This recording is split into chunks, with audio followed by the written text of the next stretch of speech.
This is the MHFi podcast with Carl Jensen and Doug Cunnington. We have authentic conversations about the journey to Fi, health, happiness, and some very odd tangents.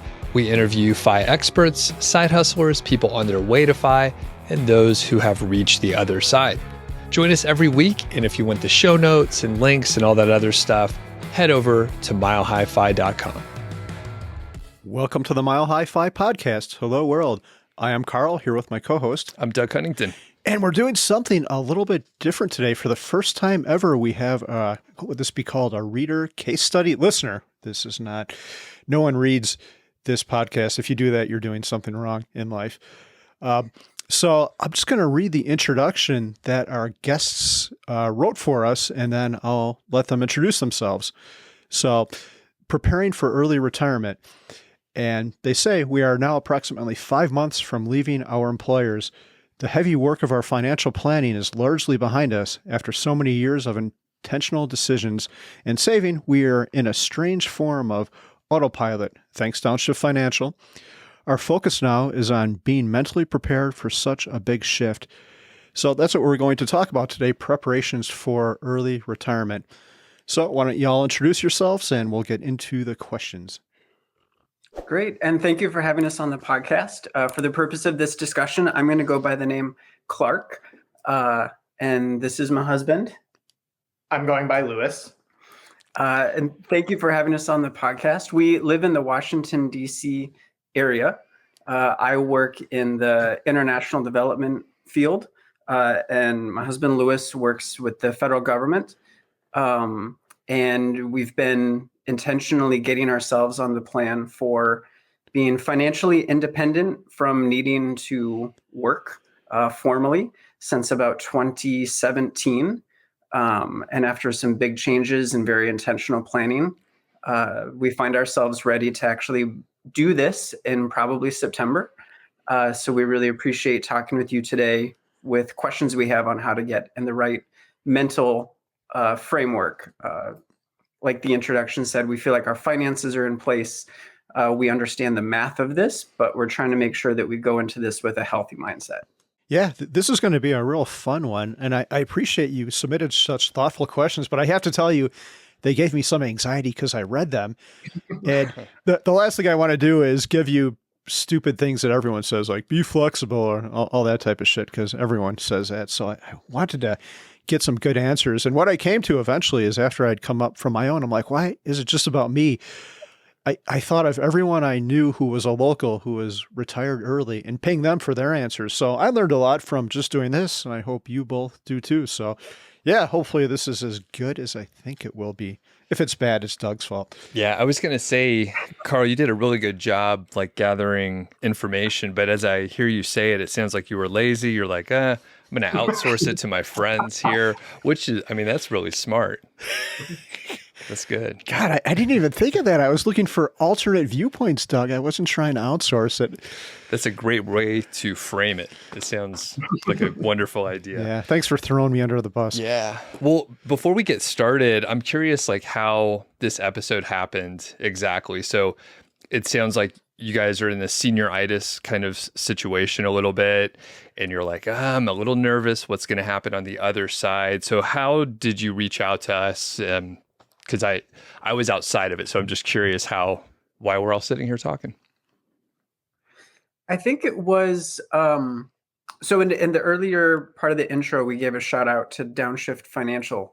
You'd had them on the podcast a couple months ago, several months ago, and we were really intrigued by that interview. And we've tried working with some financial advisors before that never quite understood the financial independence movement. And didn't quite work with us the way that we would have been helpful. And so we reached out to them and had a great discussion, and they reaffirmed a lot of our math. And they said, you guys could do this like right now.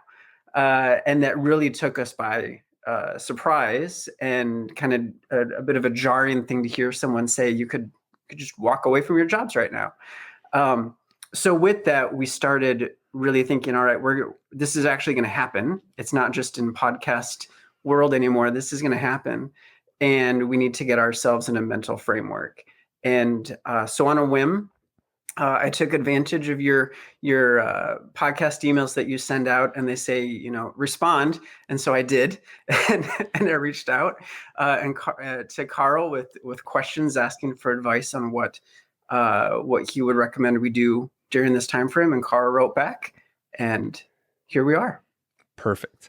And we have a bunch of questions. We're going to go over those, but now I just want to ask you guys a couple more things. So you found out after you talked to Downshift that you can get right into it. What information did they tell you that you missed before? It sounds like you were surprised by it. So what did they tell you, and how did you miss it?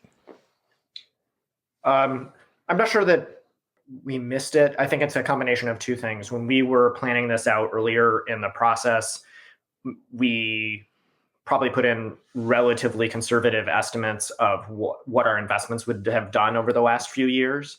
And the stock market has done rather well despite the pandemic and everything else. So I think that exceeded our expectations of when we would reach the value, the net worth at which we would feel comfortable doing this. We also took some steps, as Clark here was saying, to prepare and get ourselves in a financial position, including selling a house we owned and moving into a condo that's significantly decreased our expenses. And so I don't think that we had really done a full sort of scrub of those two factors and how they had affected our finances by the time we started working with Downshift. And so we generally understood we were in a good place, but it was really helpful to have professionals confirm that. And, it's not just the spreadsheet that I downloaded from, the mad scientist or something. It was, people who do this all the time, confirming that our estimates were accurate. But we had been planning towards about 5 months from now to walk away. And part of that is, as we said, I work for the federal government, and I'll have some additional benefits if I reach that step. I'll have it. So that may be worthwhile. And a couple of years ago, when we made these estimates, that's when we thought our investments would reach the point which we have reached a little early now. Got it. Well, congratulations. It's pretty cool. Yeah. One thing before we get into the first question, I heard a noise, and Lewis, that was either your dog growling or Doug farting. Who wants to own up to that noise? Doug? That was our wonderful dog. Ellie Rose is here with us today, and she's excited to be a part of this podcast interview. Fantastic. That was the answer I was looking for. Yeah. I'm glad she's here. Okay. Ready to get into it? I am. Okay. And I think probably the best format, you guys want to ask us the questions, and then we'll take it from there. Sounds good. So I can kick off the first question. So as we're preparing for this mental shift, what has been the most surprising to you in how you set your priorities, particularly about what you want to accomplish each day, now that you don't need to be making money along with it? Yeah. One thing I want to say before we answer is I think Doug did the whole retirement thing a lot healthier. And that's because I don't know if Doug would call himself retired. Doug still works. He doesn't really need to, but he works part-time, where I did the exact opposite. I went from working full-time to absolutely nothing.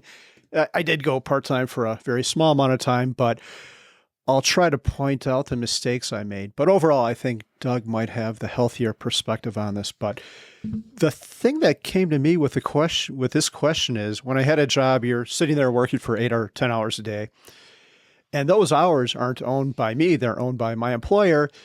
And I was a good worker. I was always on time and did my work and all that, but I didn't value it as much. And when I stopped working, I'm like, oh my God, all this time belongs to me now. The next 8 hours, I've got kids. So between the time I drop them off and pick them up from school, I own that time and it belongs to me. So I started using my time much more. I don't know what the word is.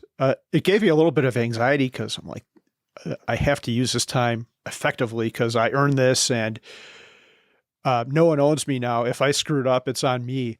So yeah, and that led to other things. I decided I needed a routine. I needed to put some structure around it.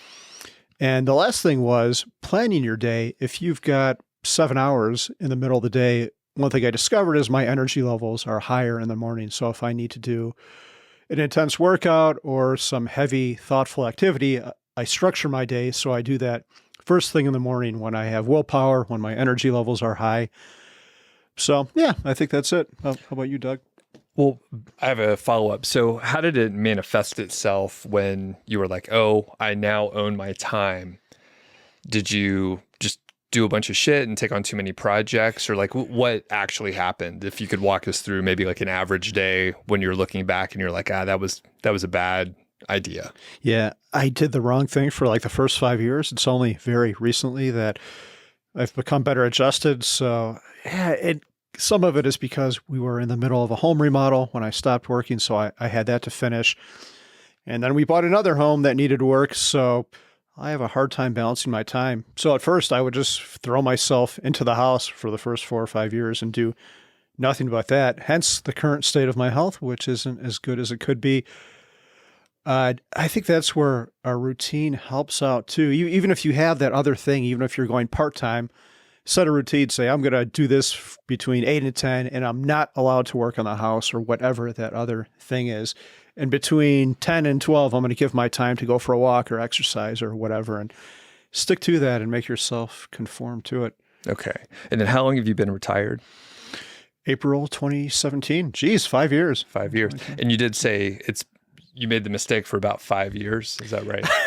Yeah, like 4 years and 10 months. It's only fairly recent until I've gotten it right. And I hope you learn from this. It doesn't sound like, from your questions that we'll get to, it doesn't sound like you're going to fall into my trap. And it seems like you're going to do the opposite, which is great. Yeah. And you're thinking about it ahead of time. So yeah, like Carl said, I sort of eased into the retirement, which I don't describe myself as retired, with the internet retirement police and everything. But I work maybe 15 to 20 hours a week, depending on the week, and try to take big chunks of time off. And it's because I was working full time with some side hustles, got laid off, and then started working on the side hustles full time. So it was really easy for me to sort of shape my day into what I wanted it to be. However, even after reaching FI, I still was chasing money because that's what I was used to doing, which, I mean, I think we can all relate to that. And it felt kind of good to be productive, and then you're validated by earning more money.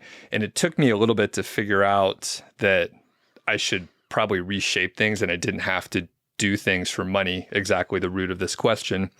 So I deliberately tried to be lazier and tried to be less productive, which is counter to what we usually try to do, where we're like, I want to be more productive. And I've spent a lot of hours trying to figure out how to be more productive. So to turn your back on that and then figure out how to do the opposite and maybe have a little slack in the schedule was a little bit tough. One other piece was just looking to do things that were fun or that would make me happy.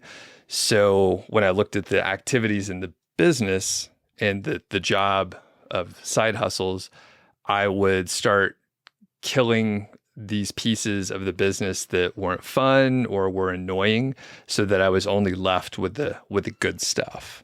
So very selfish when it comes down to it.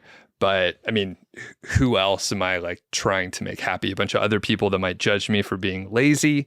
That doesn't seem like a good use of my effort or what I think about. So for me to just aim for the stuff that makes me happy, that's fun, like it's perfect. So that's kind of where I arrived at. I have one follow-up question. You still earn money? Do you still enjoy earning money? Yeah, it is fun. I mean, because you're testing ideas, and it's you can't fake it, right? It's a validated idea. It's validated that it's successful because you earned money from it. Of course, you can have some mixed up goals in there and some ulterior. What word am I trying to say, guys? I think ulterior. Yeah, Ulterior motives. Yeah, I got lost after that second syllable. Wow. I'm a pro podcaster. What's going on? So, you can get a little mixed up there, but generally it works out okay. Yeah, I had this weird thought when I first stopped working, and my thought was, I can't earn money because then I'm not retired. And then after a year of that, I'm like, well, why not? That's pretty stupid. Who cares what the internet retirement police think? It's okay as long as you're not compromising yourself. And the funny thing about that is a lot of times you start doing things you really enjoy doing and people want to pay you for that. Yeah. Hopefully someone wants to pay us for this podcast at some point. But someday. Dare to dream. Well, I think our next question is sort of related to it. We're expecting that the first few months will sort of take a lot of time to have fun and have, it'll feel like a vacation, and do a lot of kayaking and camping and traveling and things like that before we set into a new normal. But we're trying to figure out after that, as we set into our new normal, how that will feel and what the best way of doing that is. Yeah, I talked to my friend Eric about this very thing, and his recommendation was to do the exact thing that you just said, Lewis, to take time off and not work, like purposefully be lazy. God, we're having a hard time with words today. What's wrong with us? I don't know. I haven't even been drinking or anything like that. So I think you're doing the right thing there, but I also want to read off a couple things that friends said. The first one is from Todd. He said, if you are ambitious enough for early retirement, you are still going to need to do something that gives you purpose. Don't be afraid to experiment and figure out what that new purpose is.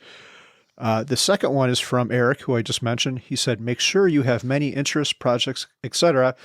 It can require focus to ensure you have good stuff going on every single day. Sometimes I end up with a big project and I only have little tasks to work on. Sometimes I end up without a big project and I only have little tasks to work on. That could feel like list checking. Having a big project that you can work on every day provides many opportunities. And I started thinking about what all these people do, what all these early retirement people I know, how they spend their time now. Doug and I have a friend named Steve who was a pretty big attorney. I went hiking with him on Thursday, and he was telling me how he would argue cases in like appellate courts. And I'm not even sure what that is. I should have paid more attention in school, but it sounded pretty fancy. And I know I think it took him 7 years to unwind his legal career. And now he makes these crazy Christmas wreaths and trees with LED lighting. And they're super cool. He just got a patent for it. He might be on Shark Tank and all this crazy stuff. Pete, Mr. Money Mustache, he was a tech guy. He worked for, I think he did router software or firmware. And now he's a carpenter and builds stuff. Eric, the guy who I just mentioned, he does all kinds of different stuff. He does coding part-time. We can talk about that a little bit more. And he makes furniture. Todd, the person who I mentioned, is a woodworker. He teaches classes. So I think the core thing from all these people, everyone I know who's happy with their fire life, is they all work. There's that bad 4-letter word, but they all do it on their own terms. And they sure as hell don't do it for 40 hours a week. They do it for 10 or 20 hours a week. And what that work looks like to you could be different. Maybe you want to go back and do part-time consulting with what you did before, or maybe you want to do it for 3 months of the year on a project basis. But it seems like that's a core to a happy life, and it certainly is to mine. And I think that's why your situation has worked out so well, Doug. Yeah. And I was going to say couple other layers. I like the crowdsourcing, by the way. Those were good answers there. So I won't repeat anything, but I think it's good to have some slack, and it's okay to be bored and a little bit uncomfortable. So I know, like I said, I ended up doing too much for a little while, and like my calendar would be pretty full, and that kind of stresses me out just inherently. So as I've figured things out that I want to have less things to do and be a little lazier, having like the open calendar and leaving that slack is good. And then you also have the opportunity of someone, if Carl texts me and it's like, hey, do you want to grab a beer? I may have just an open few hours. I'm like, sure. Yeah. I'll go ride the bike up and we'll have a beer and just hang out for a little while.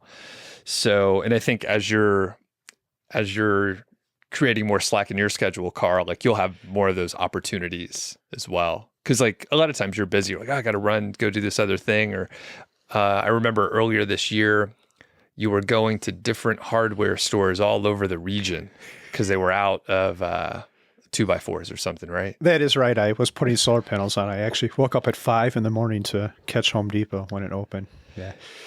And going a little deeper, Lewis and Clark, do you like to have a lot of structure in your days, or have a little bit more of a free form or a little bit of a balance? I'm just curious, like what you think right now. Each of you, hopefully it kind of lines up. Yeah, I think at least for me, this is Clark. I think that I do better with structure, and I also do better with a sense of routine. Like right now, we have a morning routine where when we get up in the morning, we have coffee, we do yoga. One of us will work out, the other one of us will walk our dog, and we take turns with that, and then actually get ready for the day and start work.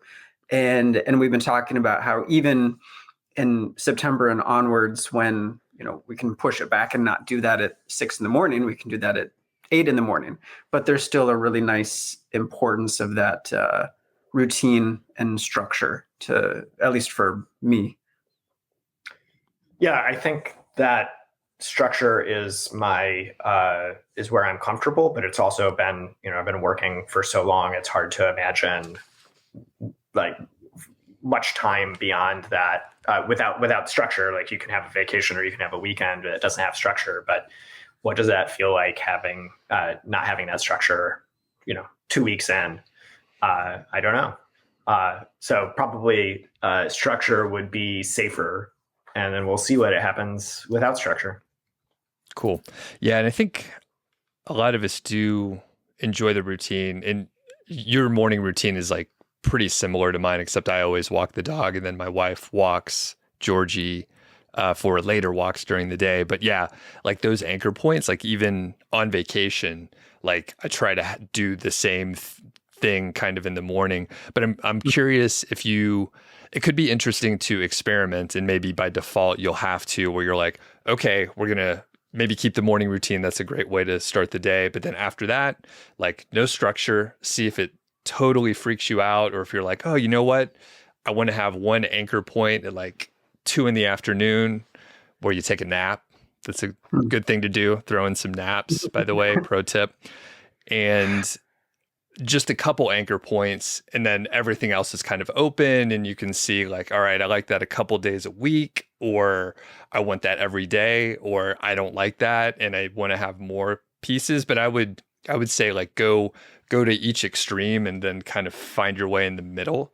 I don't know. Any thoughts on that? I mean, that's how I like to do things, like go one extreme to the other, so you get the full contrast. So Carl, any thoughts on that? Yeah, I'm curious. I think anchor points are really good because there's probably some psychological term for it, but I think it's good to have a little bit of tension in your life. And if every day at noon, Lewis and Clark are going to meet to go for a walk, it creates maybe a little bit of urgency, and not like anxiety would be too far, but it creates a little bit of tension in your life and maybe gets your ass in gear to do stuff. And I don't know, that makes me happy. I would go nuts if my life was completely unstructured.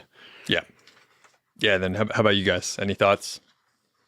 Yeah, I think that makes a lot of sense. And I think that that's where it will be nice in the first couple months, where it really is more of this vacation mindset, and we can spend however much time we want hiking or kayaking or just laying on the couch, not doing anything. And our dog is grumbling there in the background, letting us know that September can't come here soon enough. And but yeah, I think it'll be interesting too, and as well with the changing seasons. The longer we're in that time of year now, where the days finally start to feel longer, and so you just feel like you have that much more time to enjoy and that much more time to fill, versus the dark of winter, where you feel like you get a whole 4 hours. And that's one of the things I'm excited about, is being able to enjoy that much more time outside in January when it's actually still light out. And so I could see where it's almost like a seasonal shifts of what the anchor points look like and what time of day the anchor points are. Yeah, that's a great point. And side note, your dog is going to be happier than it's ever been its whole life. Georgie's alone for like maybe 20 minutes a day. It's ridiculous. We're all very codependent, but we love it. Yeah, I have a couple more random thoughts. Clark, what you said about going out for a walk while it's still light out in the middle of winter, it's so wonderful and it's such a luxury. I remember when I worked, I had this big window with a mountain view in my office, and I'd turn around and see the mountains. I'm like, oh, that looks so nice. And even now, sometimes I'm like, oh, look at that. Like, it's fluffy, snowy. I'd love to be outside. Like, what the hell am I doing? What the hell am I doing? Go get your ass outside, dummy. Like, you can do whatever you want. It's the little things that are such underappreciated luxuries.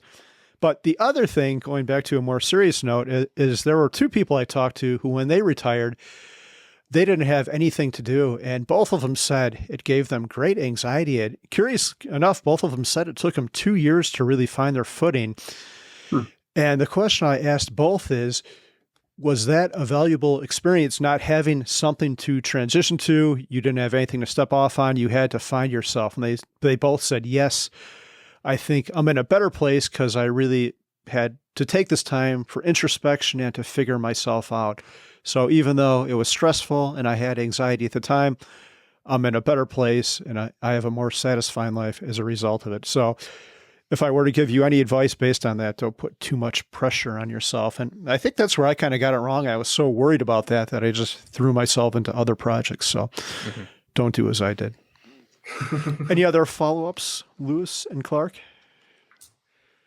Yeah, I think sort of as you were saying, that these people were speaking of, I think I've come to peace that I just need to jump off the cliff and see what happens, and I will go through some period of anxiety of trying to understand, who I am and what I do when the structure that I'm used to is gone.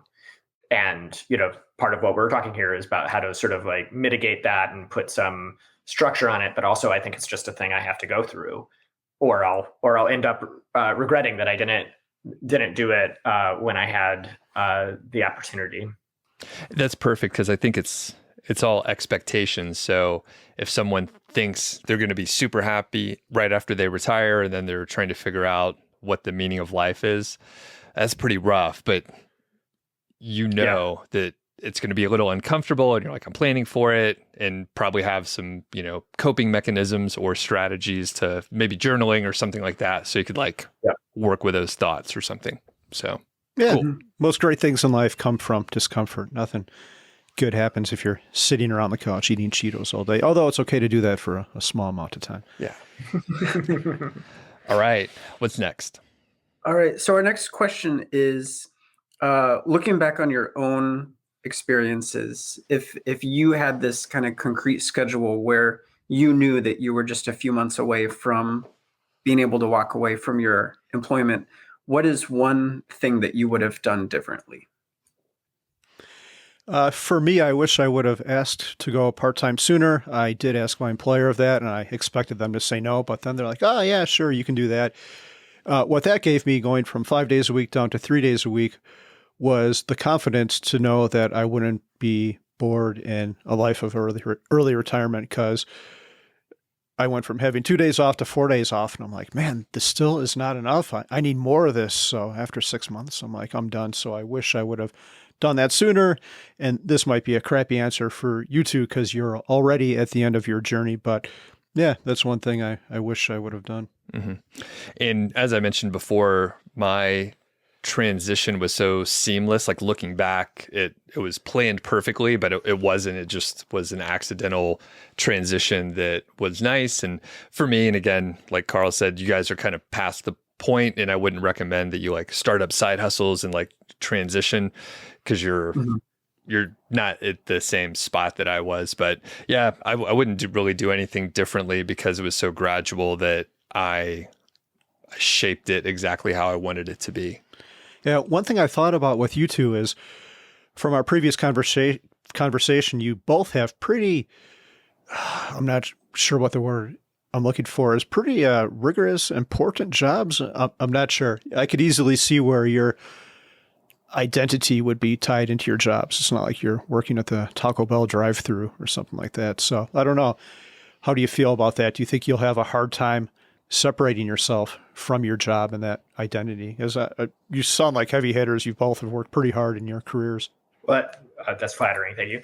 I don't think so. I mean, I think that I have, my job has been a lot of my identity for a long time, but one of the reasons that we're leaving is because it's reached the point where I've sort of worked that out of my system.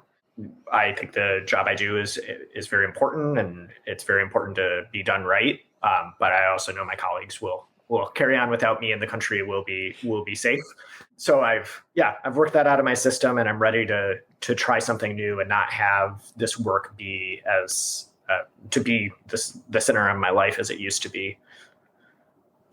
I think my response is a little different from that, and one of the differences too of how Lewis and I are approaching this is one of the primary things that I do with the company I work for is help bring in more clients and bring in more funding for the work that we do.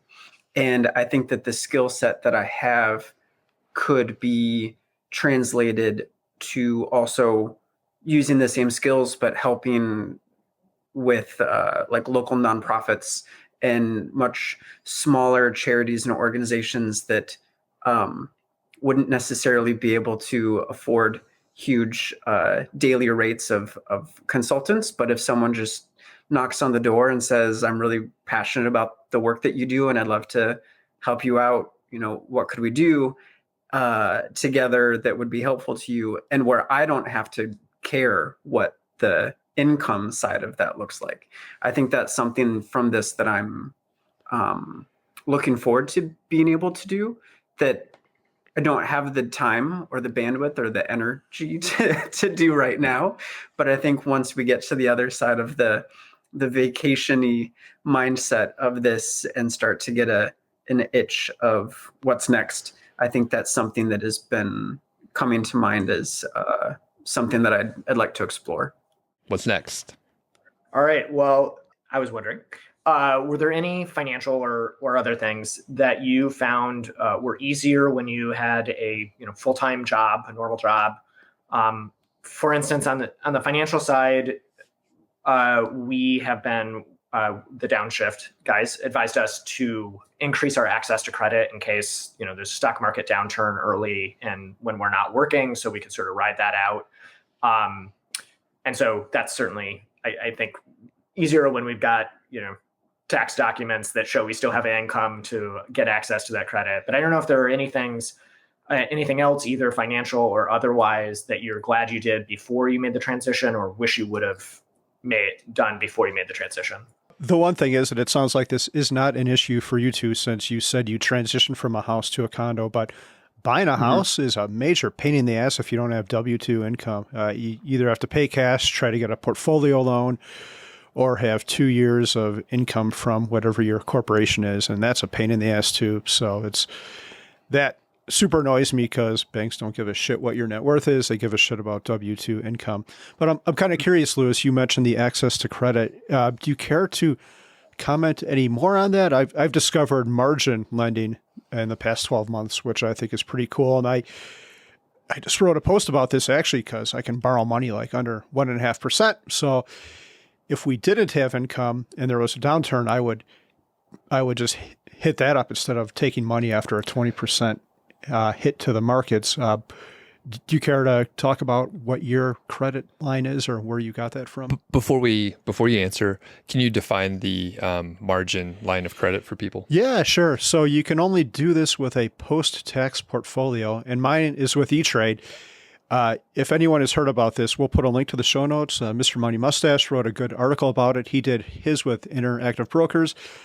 I originally had mine with that, and then I moved it to E-Trade because they gave me a better deal, so you can negotiate it. But what they allow you to do is borrow money against your after-tax portfolio. So I think we've got about $2 million in ours, and it fluctuates because the amount of money fluctuates. But I can borrow about $1 million to do anything except to buy stocks with. So I put solar panels on my house, and I didn't want to pay for it with my own money because if I can borrow 1%, I'll let them pay for it, at least temporarily, and just take the interest hit on that. But yeah. We've done two things already, and we may do more. So one is just increase the credit limit on our credit cards. and we pay it off every month, and we don't expect to change that. But if there were some, we really like hit a hard place and had some really huge unexpected expenses, and we didn't want to take money out of the stock market, that would be an option. We've also just recently signed the paperwork to have a home equity line of credit, but not, it's just sitting there if we ever want to access it, to take that money out. And then the Downshift guys recommended both of those, and they've also talked to us about it may be some technically different than what you did with a margin thing, but essentially the same, having a standby line of credit against our investments that we could access rather than liquidating the investments. So, Doug, you talked about you had side hustles to make it easier to deal with. Yep. And again, I wouldn't recommend, you guys in the position that you're in to try to start some side hustles or something, but that was just naturally what I was doing. So I would say for other people who are maybe a few more years out, like maybe pick a hobby or something you're interested in, figure out how to make a little side hustle, and then it can ease the transition. And then, maybe when you do stop working full time, you're just doing like 1 or 2 days of work or something like that. And it could be something fun. Like I would probably enjoy pouring beer at one of the local breweries for like 1 day a week. You probably get a shift beer. You're around people that are drinking beer. It's a good time. So you could figure out, what it might be for you. But something like that could be fine. It doesn't have to be like an entrepreneurship type thing. It could be just doing a part-time, few hours, help out a small business or something like that. Doug, would you give me, if you did do that, would you give me free beer when I came in? Or? Absolutely. Okay. Yeah. I think you should do that. Yeah. Yeah. There's no downsides. As I think about it more, I'm like, I could bike to it, probably have a lot of friends hang out. I mean, they would want me to work there. Yeah. Lewis and Clark, feel free to groan for what I'm about to say, but I wonder if anyone has ever done an asparagus beer. And if not, this might be Doug Homebrew, so this might be a niche. And I wonder if you could get the same side effect from the beer brewed with asparagus. Yeah, I'm pretty sure. Yeah, and I think it'd be great for St. Patrick's Day because it would have the green color. So I have about a year to experiment and really hone in the recipe. I mean, there's a big demand for vegetable flavored beer. There is a brewery in Illinois that does mushroom beer, which sounds completely disgusting. Like regular or like the psychedelic kind of mushrooms. I think it's regular. You're not going to. Okay. Portobello, boring. Does not sound good, but okay. So anything else before you leave the full-time gig? I don't think so. I thought about this a lot, and there's really not much you can do before and after. I mean, I don't know if you were really, really paranoid about leaving, maybe you try to structure things so you've got a parachute, or you can go back to your plan, you can go back to your job. I always think sequence of return risk is a little bit overrated because deviating a little bit from the question here, but the best time to go back to work is right after you left it, which is the definition of sequence of returns risk, a downturn shortly after you left your job.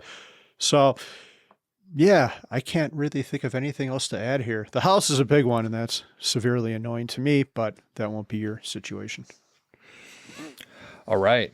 I like this next one. Yeah. So our next question is, as you approach this, what recommendations do you have on how you explain this to your family, your friends, and your coworkers? I was such an idiot when I retired. I'm like, people are going to ask me what I'm going to do. I'm going to tell them I'm retired, and they're going to be like, wow, how did you do that? And then I'll tell them, and then they're going to be like, oh my God, that's so awesome. I'm going to do the same thing. And I don't think that's happened even once. You tell people, and then they kind of look at you strange. I had someone ask me if I had a terminal disease. I'm like, no, I don't have cancer. I just, I wanted to do other shit with my life. I asked my friend Eric, and he said, most people don't get it. As you're going through it, it's a really big deal in your life, and you'll want to talk about it. But for non-fire people, it can cause hurt feelings and jealousy.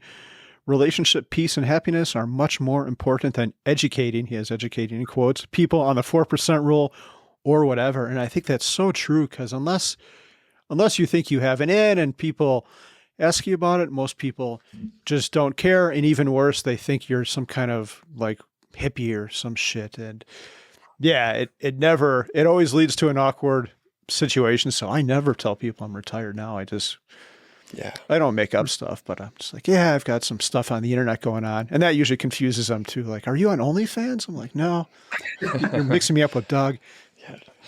So I didn't have to figure this out again. I just got laid off, but I think I would say it's a sabbatical, and probably pretty soon my wife is going to stop working, and I think she'll probably tell people it's a sabbatical or something like that.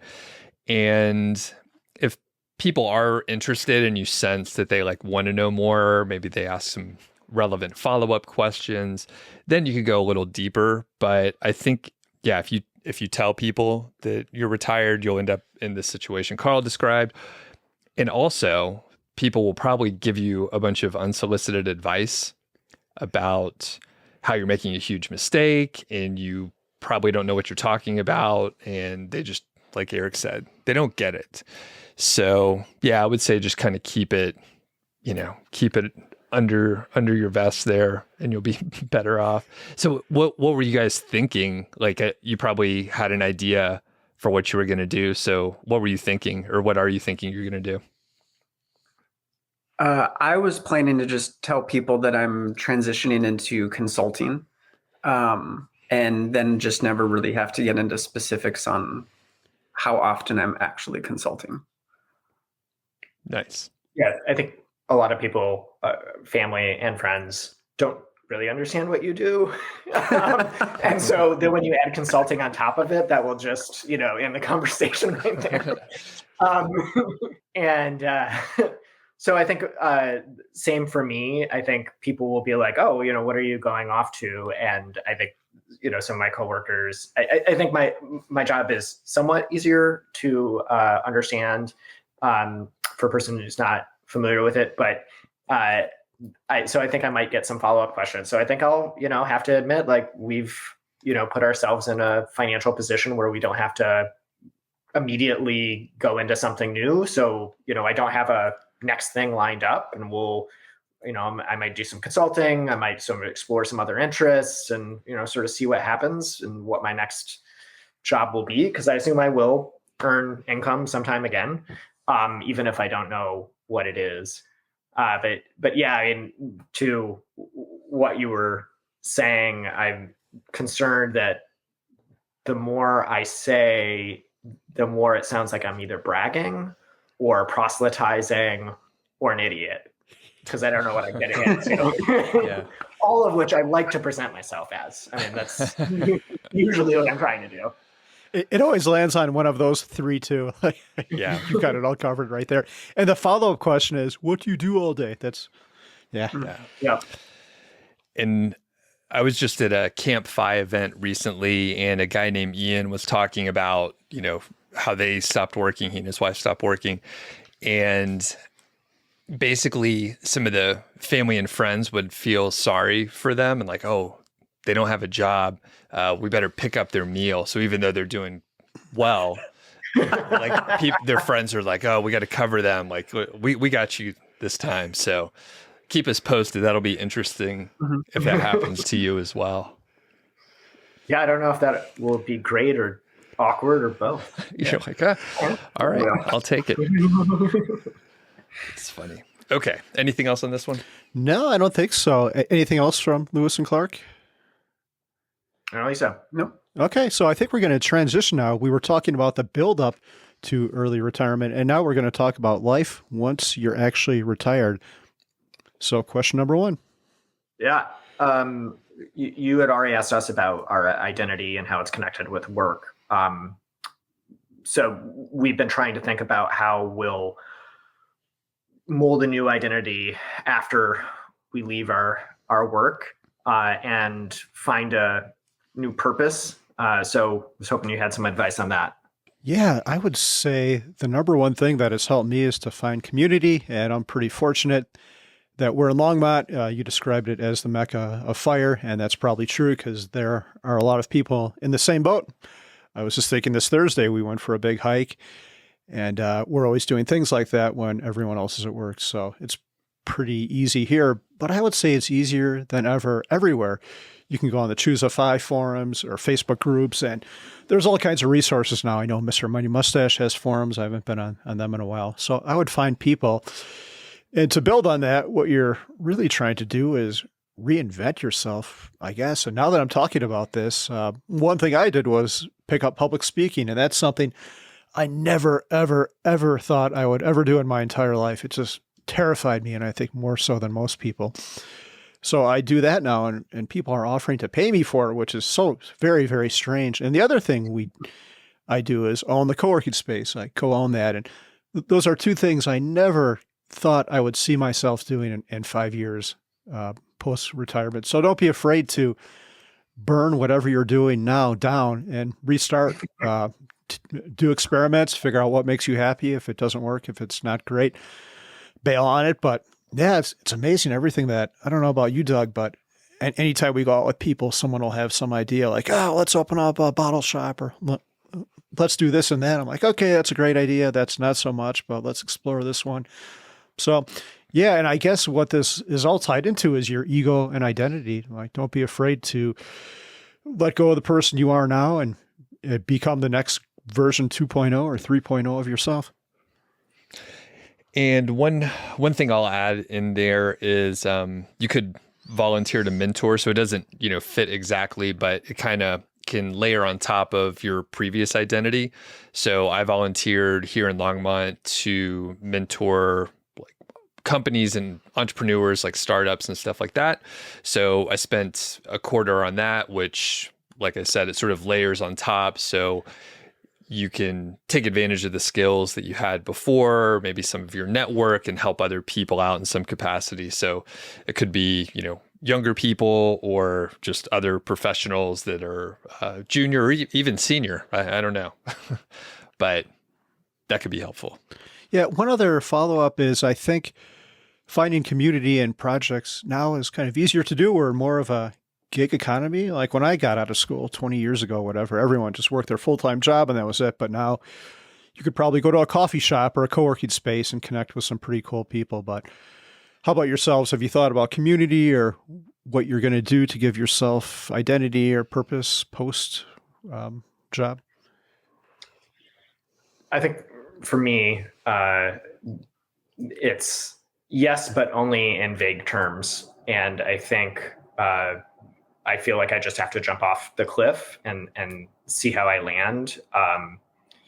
A lot of advice that we've gotten from people is to start new hobbies before you, leave, or start creating community before you leave, so you have something that sort of moves with you. And I think that sounds like really good advice, and also advice that I don't feel like I can take, because I think between working and keeping just spending time with our friends and family, and having some time to relax, like there's not a lot of extra time to learn new skills that then I'm going to use post-retirement, or build new communities beyond our existing friends and families. So I just sort of feel like we'll see what happens on the other side, and have to trust that we'll make new friends and find new community, and maybe through some, the things that keep us busy, like volunteering that we might do, might provide some of that, or work that we might do. And we will spend more time, hopefully, with our family, which is neither of our family is located nearby. So those lead to some things, but it also seems like there'll be gaps in the day when most of our friends and peers are working, or when we're traveling, that will be cut off from a lot of the community that we have. Yeah, I guess what I would add to that is we have a constant stream of ideas of things that we could do. We're in the DC area. We're close to a lot of national parks. We're close to the Appalachian Trail. There's groups and volunteer organizations for everything, everywhere. And so I think it'll be a matter of actually throwing our hat in the ring for those things and committing to something that we actually show up for. Yeah, it sounds like you're set up pretty well. But one other tool that I use is just going for long walks. We talked about this actually in our last interview, and I read a Stanford study a long time ago how your brain does a lot of creative thinking. When you just go for a walk, you're not looking at your phone, don't even listen to music, just walk around with a notepad maybe to record your ideas. I've come up with some of my best ideas, and it's all relative. They're probably not that great, but I get super creative when I do that. So I would encourage you to do that. And even with Mindy, the wife, just go and start talking, and we come up with all kinds of crazy shit. Mm-hmm.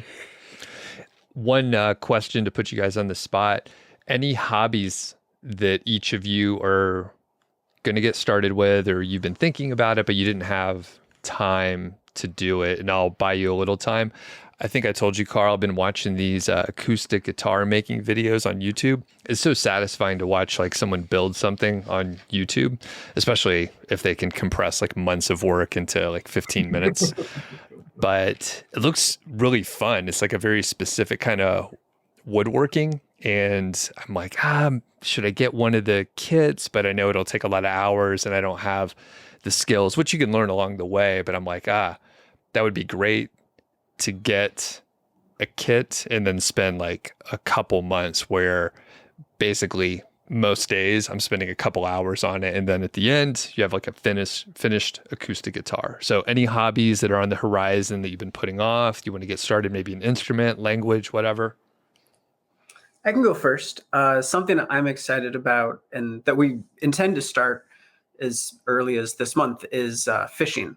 It's when I was a kid, up through like middle school, I used to go fishing quite a bit, and then just stopped. Interests and hobbies changed. But we live fairly close to the Potomac River, and there's a lot of natural areas out here around us. And I want to get back into fishing. And I feel like it could be something that's as easy as enjoying solitude by the water and just seeing what I do or do not catch. Or it could be, I get the sense that it could be endlessly full of new things to explore and new types of tackle and new types of fish to understand. So I feel like it could be as easy or as difficult as I want it to be. And from what I can tell from books and other things, some people make it very central to their identity. So we already do a lot of hiking and kayaking. So we're not, without hobbies. And we're looking forward to sort of building on that to maybe do camping and things like that. And then, fishing would be a natural thing to build on top of those things. I think I've, and maybe you too, have talked about wanted to learn an instrument. We both played when we were younger, but not for a very long time.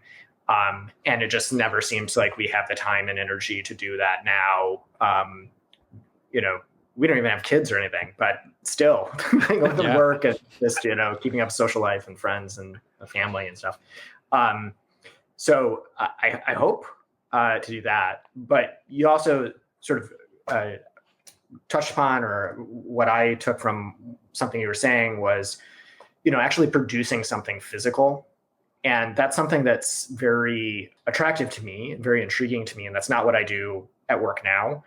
And so it is something I want to try. I'm sort of intimidated by, I don't have the skills to do any of these things. And so you have to learn the skills and you have to invest, the time and money and getting the tools you need to do those things. And then hopefully you actually enjoy it.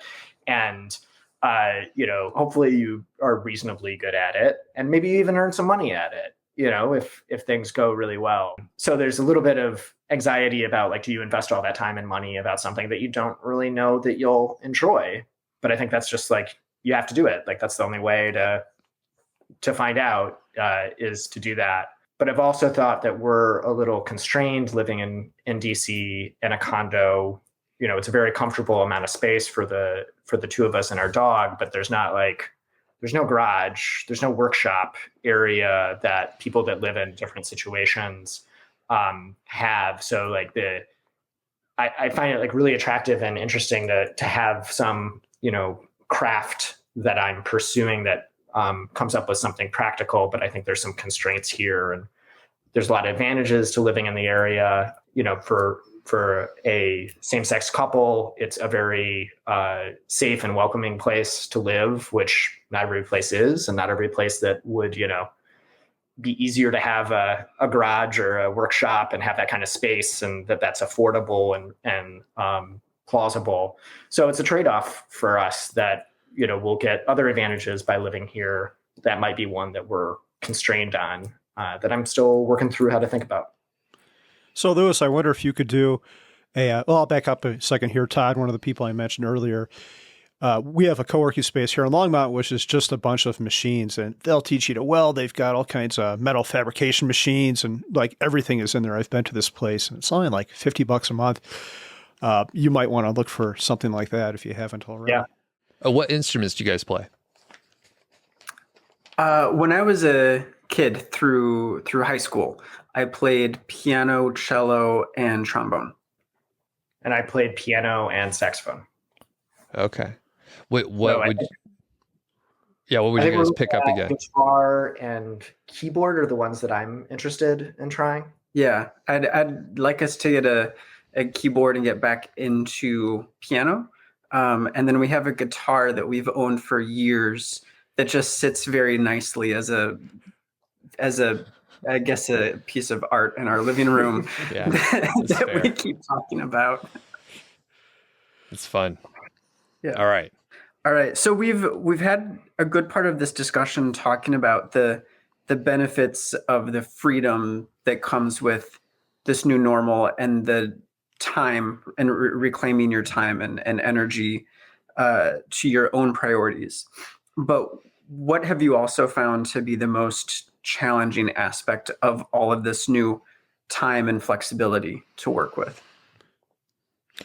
Well, for me, and I've alluded to it a couple times, is I still try to be a little too productive. So it's just instilled in us, and a lot of people that are aiming for early retirement or at least have it on the horizon, we're pretty good workers. We like to be ambitious and do things. So it's been hard to take the time off and really try to figure that piece of it out. So as I said, I've just been trying to be lazy, literally just blank out days on the calendar where I'm like, all right, I'm not scheduling anything that day. And it's been good. It's been good overall, kind of awkward, but as time goes on, I feel much better.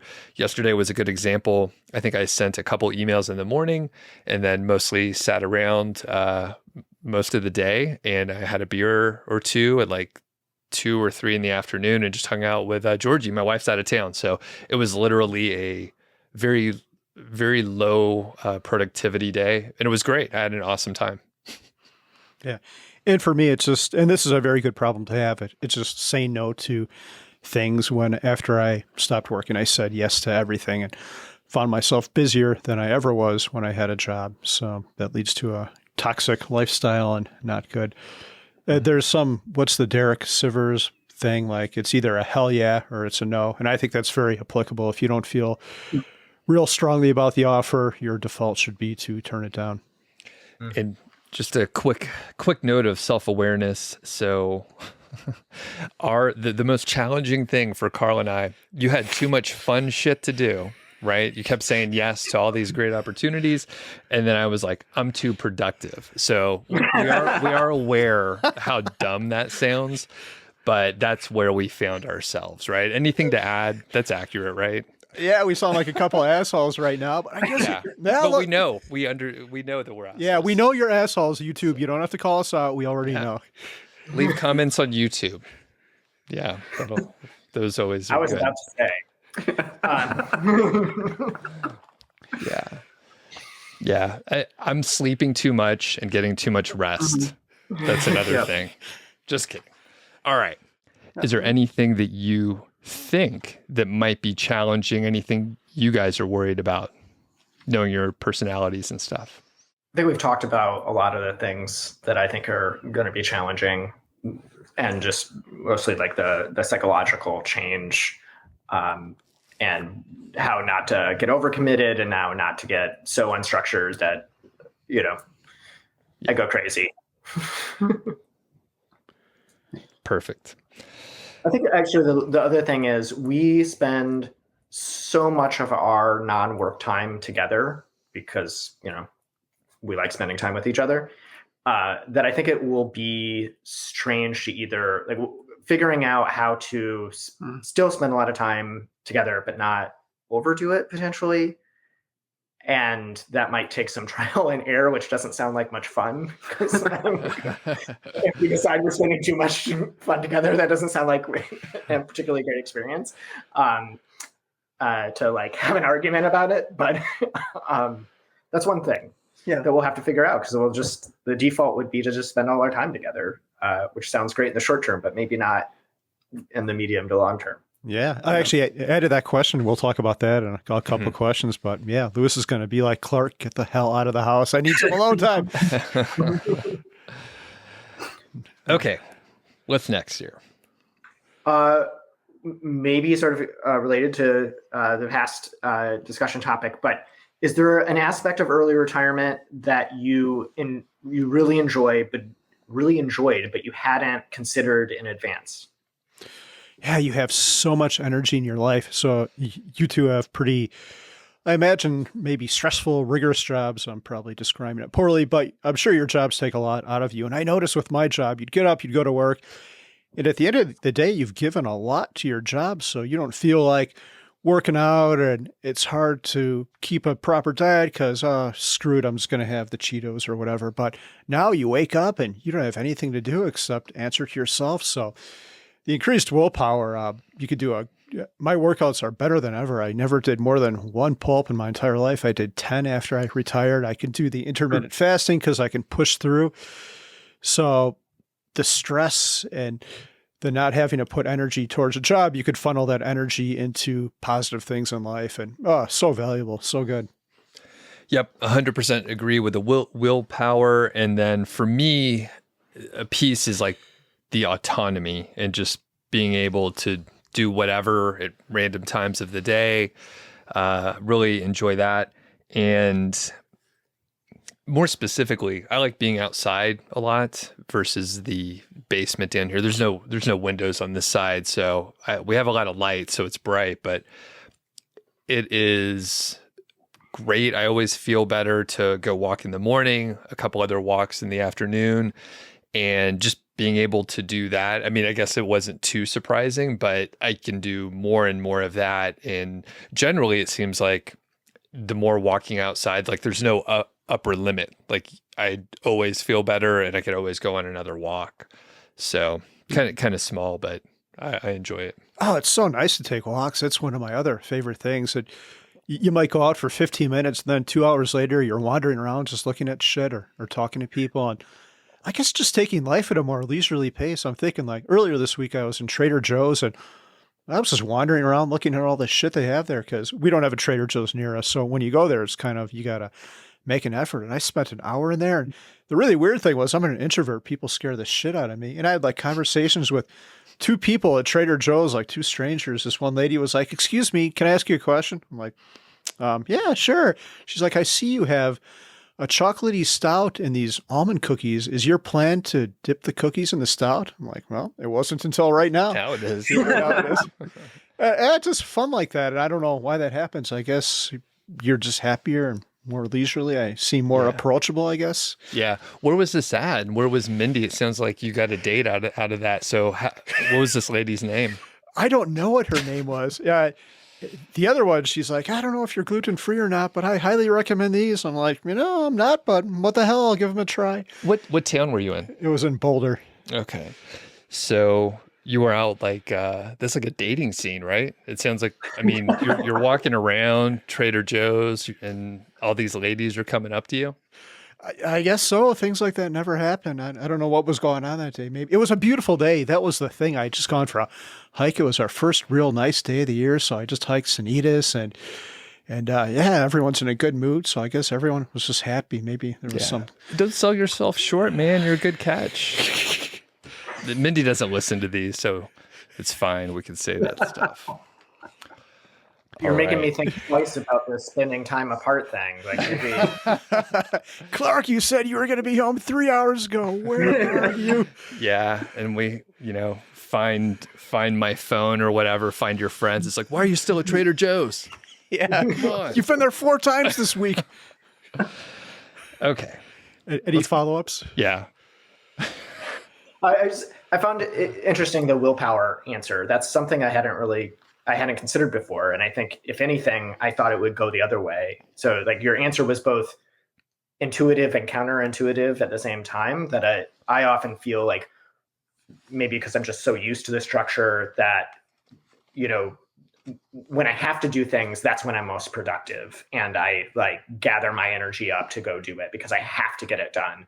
And then when I do have breaks, then my willpower sort of fades away because like that's my break. Like I'm so used to using my willpower that way. So I think I hadn't considered the fact that, it'd sort of just be a very different mindset, that you wouldn't have had to just like steel yourself and go in there and do all those things and use up your willpower. And so since you didn't have to do that, you have it for other things.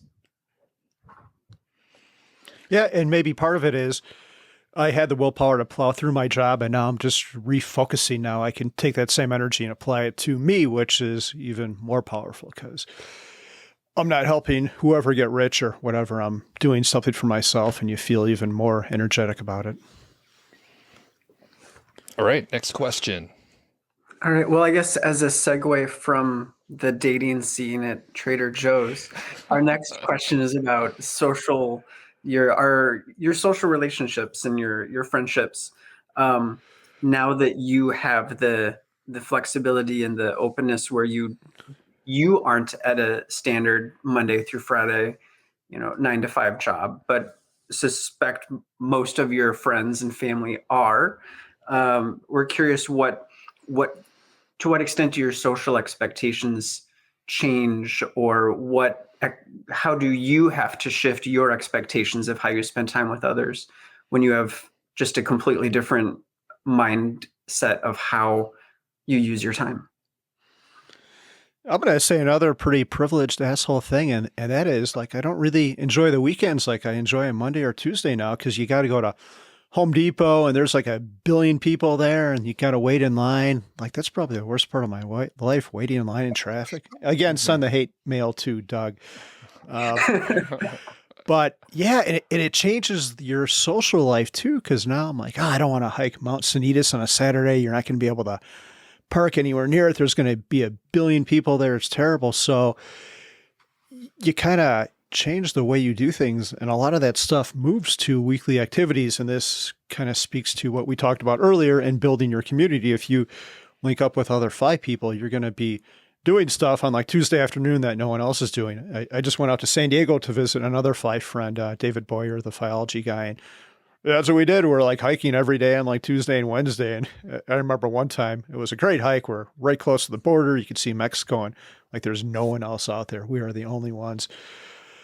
So That's awesome. Might be a weak, jerky answer, but what do you think, Doug? Yeah, I mean, I think, well, I agree. I love going to the grocery store like middle of the day or like late morning on weekdays. It's just quieter. There's not as many people, traffic's less and all that. And again, I sort of came into this a little bit different. So before I moved to Longmont, I was working remotely, number one, and then eventually I got laid off. So I had a lot of flexibility beforehand. Also, I ended up meeting a lot of people that had sort of non-traditional jobs also. So they were sort of freelancing or they had some, different time constraints than a normal 9 to 5. So we were able to do a handful of things, during the day or something like that. So it helped out. And I think one of the other things is like, you'll probably just have to deal with the constraints that other people have, but you're just way more flexible. So you're like, sure, yeah, like whatever works for y'all's schedule. Like if you go on a trip with another couple or something like that, then you'll figure it out. And then the side note, and I think this happens with, my wife and I, we don't have kids either. So as our friends started having kids, like you just stop hanging out and like things naturally like work themselves out. There's no hard feelings, but they have other shit to do and we don't want to be around kids. So that's just that's the way things work out.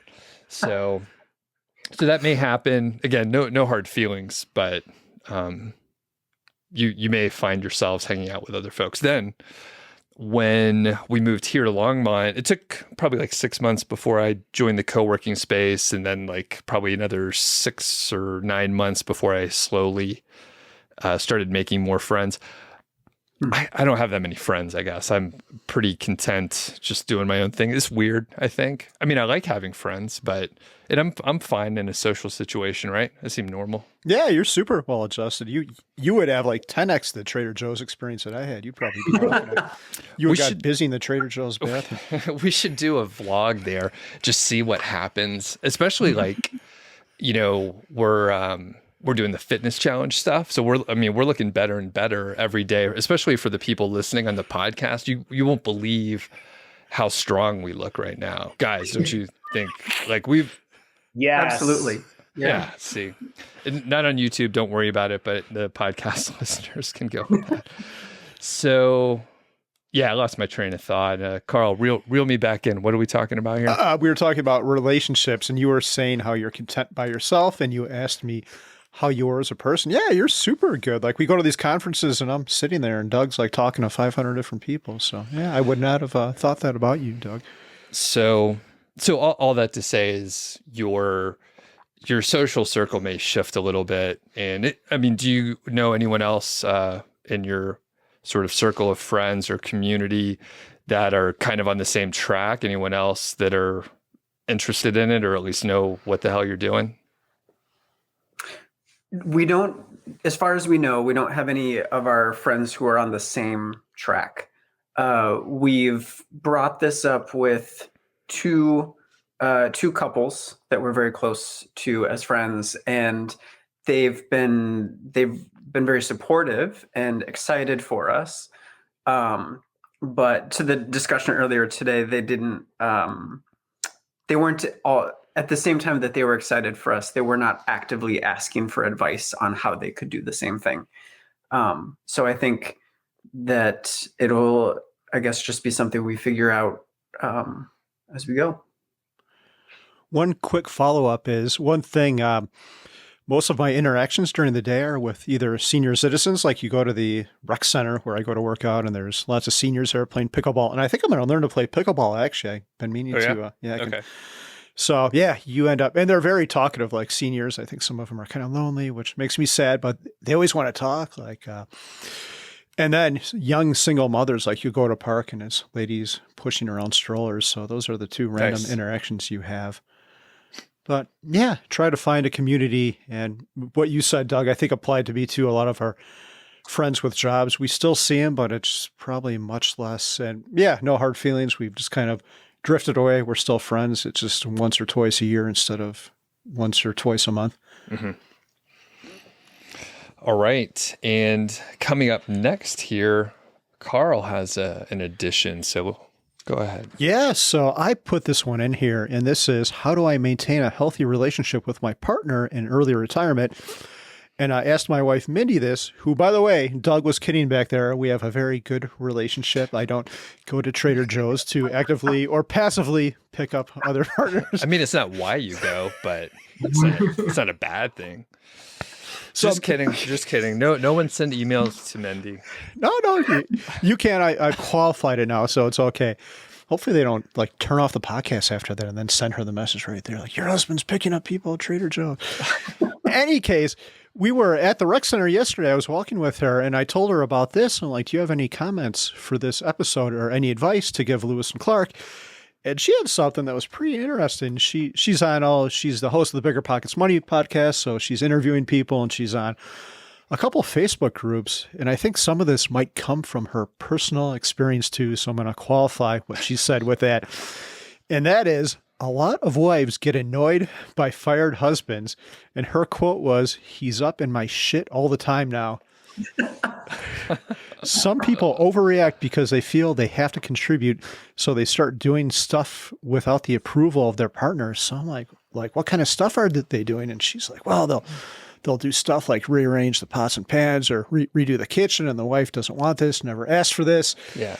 And he might be around all the time, which causes problems. I know I've done some of this shit. Like I'll do things in the kitchen that Mindy is not happy with. And that's actually led to some tension. And I guess my advice for that would be just communicate with each other. And I think the thing with us too, I love Mindy, we're great, all that shit. But if I had to be around her 24/7, we would kill each other. That'd just be terrible. And we had a little bit of taste of that during COVID, right? You're around your partner all the time. I think most people, no matter how extroverted you are, need their alone time. Mm-hmm. And we kind of talked about that a little bit. I'd be curious to hear your thoughts, Doug.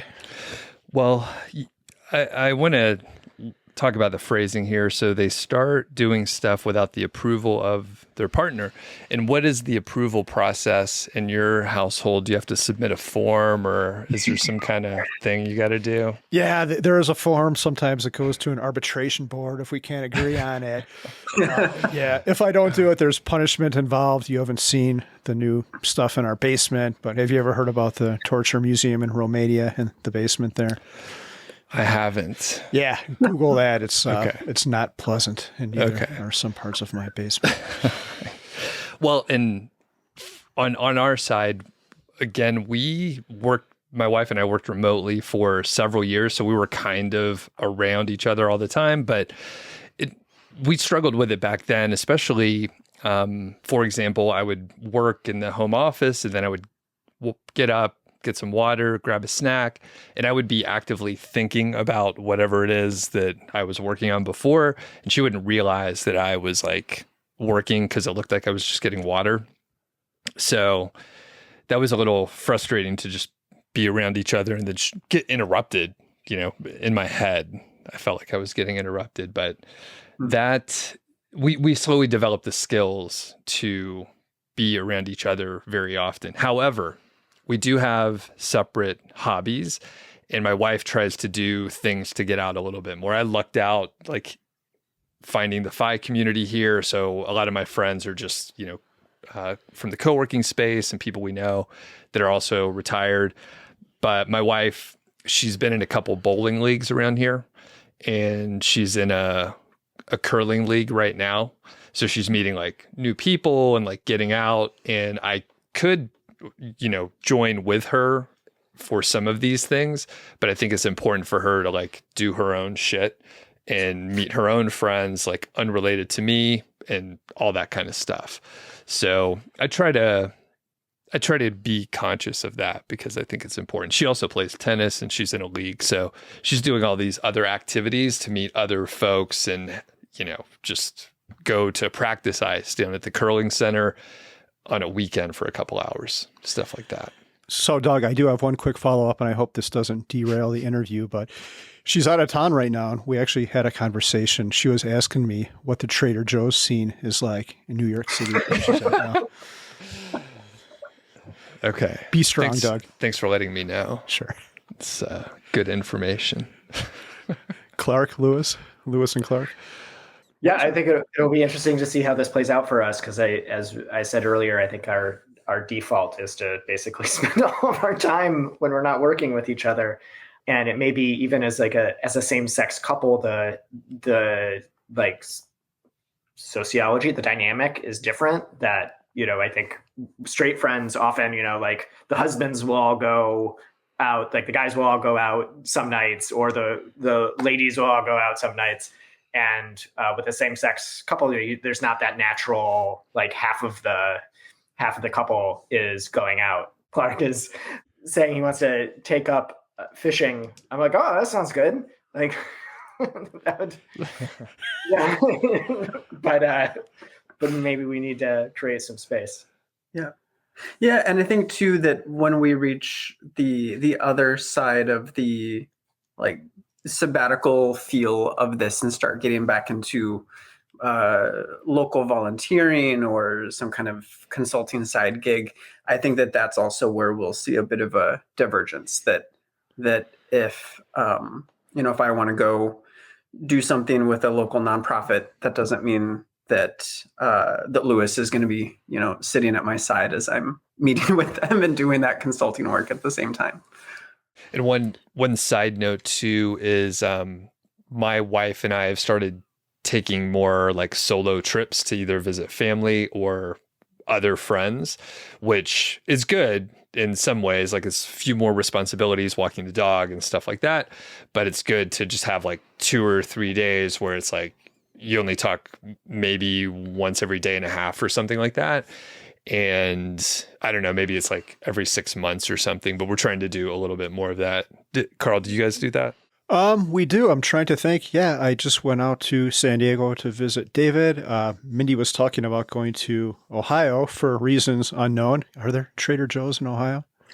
There must be something like even Kroger's are going to be okay. The selection might not quite be as good, but I'm like, well, if you go there, do you mind? I'd like to go to San Diego again. I'll go see David. So yeah, I think you don't have to be together with all the time. And if the other partner has a problem with that, there's probably issues with the relationship, I would say. But yeah. All right. Nice. We've done the math to know that we should be fine with our investments and with money.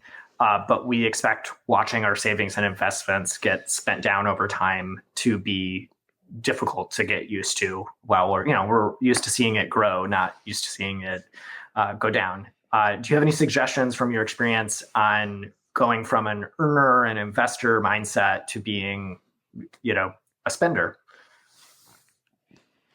Yeah, and this is something, we'll qualify this, another asshole comment. Neither Doug or I have to deal with this because Doug makes money, his wife makes money, and my wife makes money. So I'm wife-fi or spouse-fi.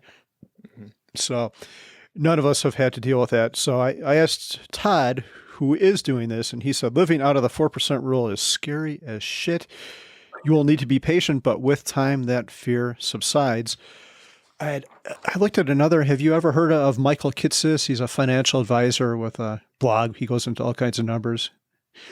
He had a post about the 4% rule, and we'll link to this in the show notes. And I'd just like to read this. He says, the reality is that in the overwhelming majority of scenarios, returns are not so bad to necessitate a 4% initial withdrawal rate in the first place. In fact, by applying the 4% rule, over 2/3 of the time, the retiree finishes the 30 years with more than double their wealth at the beginning of retirement on top of a lifetime of spending. And that's per the 4% rule. Half the time, wealth is nearly tripled by the end of retirement as retirees fail to spend their upside. So I think just knowing that when it comes time for Mitty and I to start spending it down gives me a lot of confidence. Mm-hmm. And yep, as Carl said, we haven't had to do that. I think it would be probably more scary for my wife as she's a little more conservative financially. But on a day-to-day level, I'm okay with spending. I mean, I was always a decent saver, but I also enjoy buying stuff. So you may have heard me mention in the last year, I've purchased like 3 guitars, like very nice guitars. And I didn't feel bad about it. It was fun researching it. I like playing the guitars. I'm taking guitar lessons. So like I'm getting something out of it, but I had no issue spending like what would be appalling for me in previous years to spend that amount on just like random guitars that I can't even play that well. Like if a real musician had it, they could like tour the world, right? Like these are good guitars, but I'm like, it's fun to get them. So I don't know if that's helpful, but I'm okay with spending money and I know it's probably going to be okay. And I was just trying to, treat myself a little bit. So yeah. Where do you guys think you land on this? Yeah, I think that part of our financial planning preparation for this is saving up, I guess, what is essentially a 2-year emergency fund in any money market. So should the stock market crash on October 1st, we don't have to have any immediate panic. And then, as we talked about earlier in this, if something goes dreadfully wrong and we can't get a job, we have increased our lines of credit to buy us some more time to try to solve that problem. But I think that, sometimes we hear folks talking on financial independence podcasts and writing about how they actually spend a lot less than they planned. And that, when you're not commuting, when you're not buying work clothes, when you're not eating lunch out at the office every day, that your costs just change. So I think we're trying to get ourselves in a mental place where we can have an initial like 3-month kind of vacation and spend money, do travel that we haven't done before. And then we expect to see our spending decrease. And a lot of the hobbies that we have just generally don't need to include, aren't necessarily expensive. I mean, anything can be as expensive as you want it to be. But going hiking can also not be expensive at all. So I don't know. What do you think? I'm having a few different reactions. The quote you read, reminds me of those Monte Carlo simulations that we've done, by ourselves, and we've done with the downshift guys. And like, I see that the most often we may end up when we pass away, like with significantly more money than we have when we stop working. It also seems like that's just ridiculous. That's not true. Like, how could that possibly be true? That just doesn't seem right. But I get it. Like, I get the math. I just don't trust it. I, for some reason, trust the math that we're financially prepared to like do this. I just don't trust the math that like at the end we will like have this absurd amount of money. And then I also don't trust the idea that our expenses will really go down when we leave for work, because we don't spend a lot of money on work clothes, and we don't spend like massive, particularly now that you're working at home most of the time. After the pandemic started, the lunches out and stuff, like it's not really that expensive. And I feel like we'll travel and do stuff more. So I'm always worried that we're underestimating how much we're going to spend or want to spend. I know, we definitely can spend less, and this emergency fund could get us through 2 years, but, not with the travel that we're hoping to do, and not with, spending a lot more money on crazy guitars that people can tour the world with. And so maybe not the standard of living we're expecting. So I don't know. It's interesting that to me to look at myself where I understand the math, I trust the math, I'm ready to jump off the cliff, but then there's parts of it that I just like, that just doesn't make any sense to me. That's not the way that's going to go. Yeah, I don't think it'll sink in until it actually happens. But a lot of the things I found, and we're a little bit restricted because we still have children, but if it's just you two and you want to travel to Brazil or wherever you're going, you can go in the off season, and instead of going for a week on an Airbnb, you can find a great house to rent, or maybe ingratiate yourself with the FI community. And there's always people looking to do house trades. So a lot of stuff does become cheaper. Doug lives a little bit over 3 miles from me, and I'll often walk to his house, and it's not even to save money. It's just for my own health, but it saves money. And I wouldn't have had time to do that if I had a job. Do you own stock in Trader Joe's? Is it a publicly held company? It seems like it's probably owned, but I'm going to after this. No, we got to check this We're out. looking for sponsors. All right. Well, before we finish off here, we want to thank you, Lewis and Clark, for sending in these questions. And I'm curious, and it's okay if you don't, but do you have any, parting thoughts or anything after we've had this conversation, any kind of broad conclusions that either of you have come to?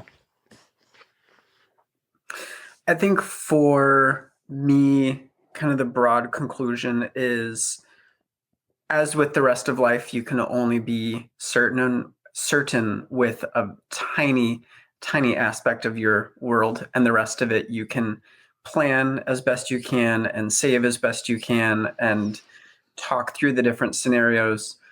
But unless you're actually willing to move forward with it, then it's all for a hypothetical brain game. So I think it's helpful to have this discussion and be reminded of everyone's experience is a little different.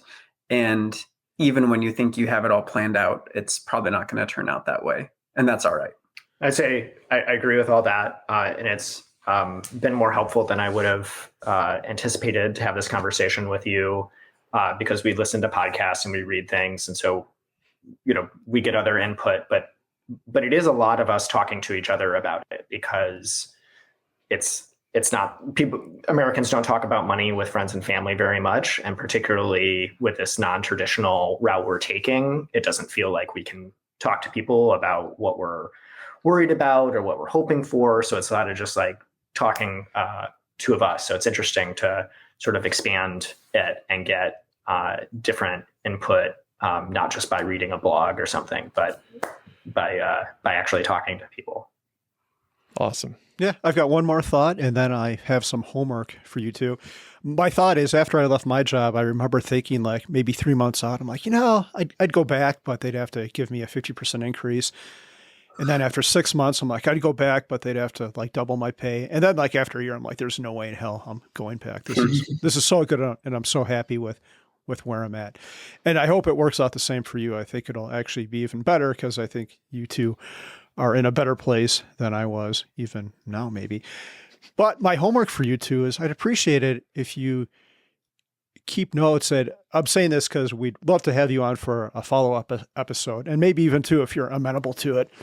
So we'd love to hear how your thoughts evolve and maybe talk to you again like in October, and then maybe 6 months after that, and they can just be short format episodes. They don't have to be this, but it'd be great to hear turn these questions back on you, what turned out different and things like that. So yeah. Perfect. All right. Well, thanks a lot, guys. And we'll talk to you soon. Thanks. Yeah. Thank you. All right. Thank you. Bye. Thanks for listening to the show. That was the Mile High Fi podcast, and I'm Doug Cunnington, the balder host, and Carl Jensen is the cool, sexy one. If you dig the show, please do 3 things for us. Number 1, tell a friend, a family member, an enemy about the show. We really don't care who you tell. Maybe forward them a specific show that you know that they will like. It's the single most helpful thing that you can do to spread the word. It's like giving us a virtual high five, and actually we don't give high fives in person, so the virtual kind's pretty good. And more importantly, your friend or family member or even your enemy will appreciate the fact that you were thinking of them. Number 2, make sure you're following or subscribed on your podcast app, Apple Podcasts, Spotify, Overcast, YouTube, whatever you're using, and that way you won't miss a show. And number 3, please leave us a rating and review. We read them on the show occasionally, and you might hear yours out there on an upcoming episode. Quick disclaimer, this show is not financial or legal advice. I'd actually be surprised if it sounded like it. It's really just for entertainment, and that's at least what we're hoping for. But seriously, get advice from professionals. Carl and I are just 2 guys with microphones that sit in my basement and talk. So we'll catch y'all next week.